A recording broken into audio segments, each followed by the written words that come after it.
John Riel Casimero. Matibay, malakas, at mabilis. Ang isa sa mga mandirigma ng Pinas.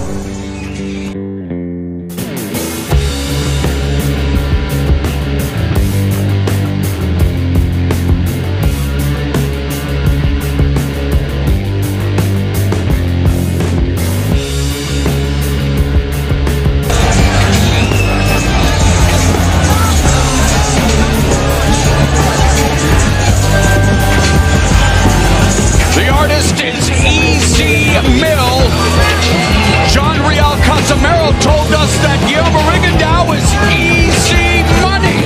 Do you believe that, Abner? 4 weight classes, 4 championships, 1 undisputed championship at bantamweight 377 days ago.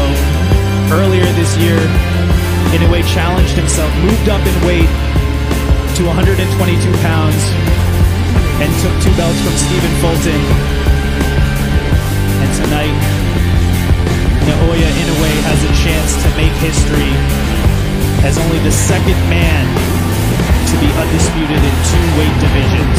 John Riel Casimero!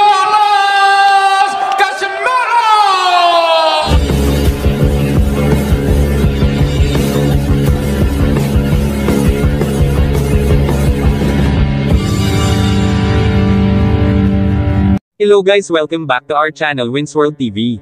Ang malapit ng pagtutuos ng dalawang hari ng bantamweight division na sina Naoya Inoue aka The Monster at John Riel Casimero aka Angas ng Pinas Cuadro Alas.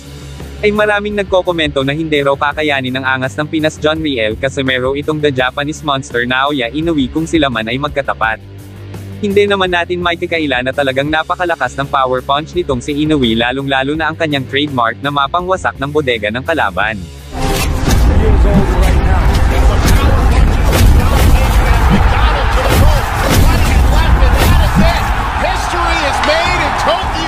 Ngunit ganun pa man ay hindi rin naman papatalo ang ating kababayan na si John Riel Casimero pagdating sa lakas, bilis, tibay ng panga at katawan pagdating sa pakikipaglaban.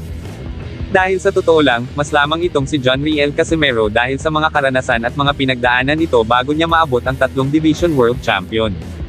Kung titingnan mo naman ang malapitan itong si Naoya Inoue ay walang duda na isa talaga siyang malakas, kaya para sa karamihan ay malabo talaga manalo si John Riel Casimero kay Naoya Inoue kung sakali man na maglaban sila.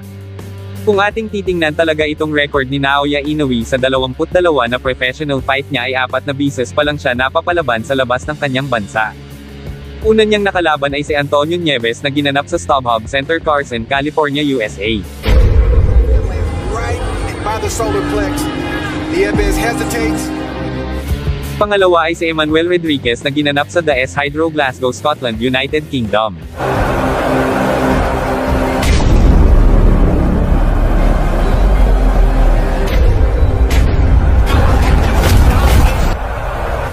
Pangatlo ay si Jason Maloney na ginanap sa Hard Rock Hotel and Casino Tulsa, Oklahoma, USA.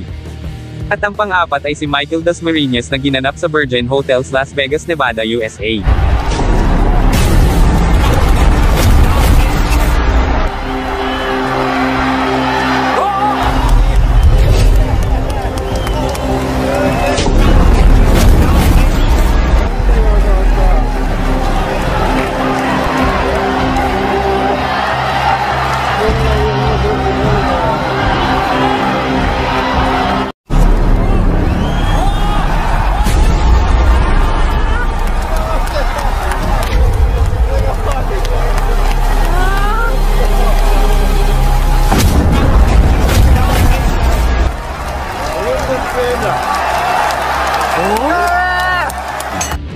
Sa lahat ng mga laban nitong si Naoya Inoue ay talagang nagpahirap sa kanya ay ang ating kababayan na si Nonito Donaire.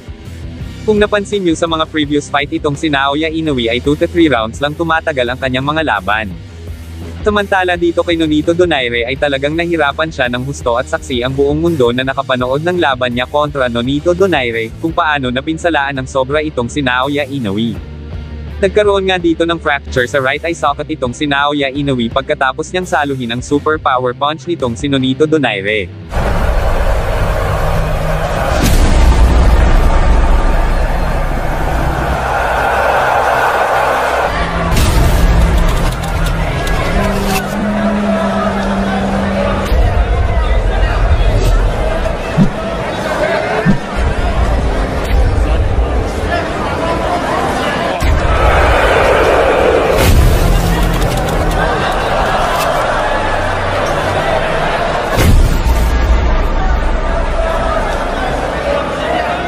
Ikumpara dito sa angas ng Pinas John Riel Casimero na likas na matapang at siya pa mismo ang dumadayo sa baluarte ng kalaban, na hindi mo makikita kay Naoya Inoue, dahil si Inoue ay ayaw dumayo sa baluarte ng kanyang kalaban, dito pa lang ay lamang na sa lakas ng loob ang ating kababayan na si Cuadro Alas angas ng Pinas John Riel Casimero.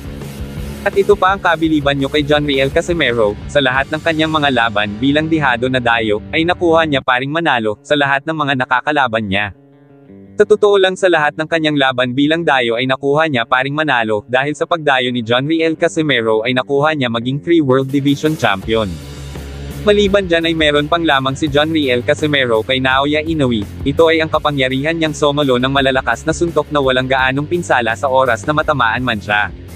Ayun nga dito kay Prince Albert Pagara ay napakabilis lang paduguin ang ilong ni Naoya Inoue at pwede niyang itong maging isang kahinaan.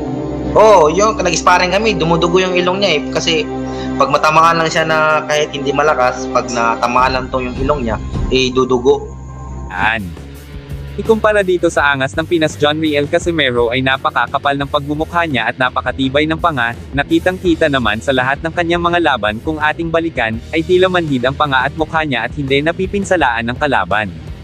Bagamat ganun pa man, ay malaki talaga ang chance manalo ni John Riel Casimero kontra kay Naoya Inoue, dahil kayang-kaya tanggapin ni John Riel Casimero ang power punch ni Naoya Inoue, pero ang tanong, kayang-kaya kaya ni Naoya Inoue suluhin ang super power punch ni John Riel Casimero? Ayon sa ating mga napanood na laban ni Naoya Inoue, karamihan doon ay pinatumba niya sa pamamagitan ng body shot niyang nakamamatay. Ito ang mga boksingerong hindi nakaligtas sa bagsik ng liver punch and body shot nitong si Naoya Inoue. Omar Narvaez, Emmanuel Rodriguez, Michael Dasmariñas. Kaya kailangan gawin ni John Riel Casimero na patigasin at gawing solido tulad ng bakal ang kanyang bodega ay tiyak malaking pag-asa na matatapos niya at matatalo niya itong tinagurian the monster ng Japan na si Naoya Inoue. Sa tingin nyo guys kaya patumbahin ng angas ng Pinas John Riel Casimero itong halimaw ng Japan na si Naoya Inoue? Just comment down below. Thank you so much. Salamat sa inyong panunood. This is Winsworld TV, saying peace, love and good vibes lang tayo lagi, okay, alright.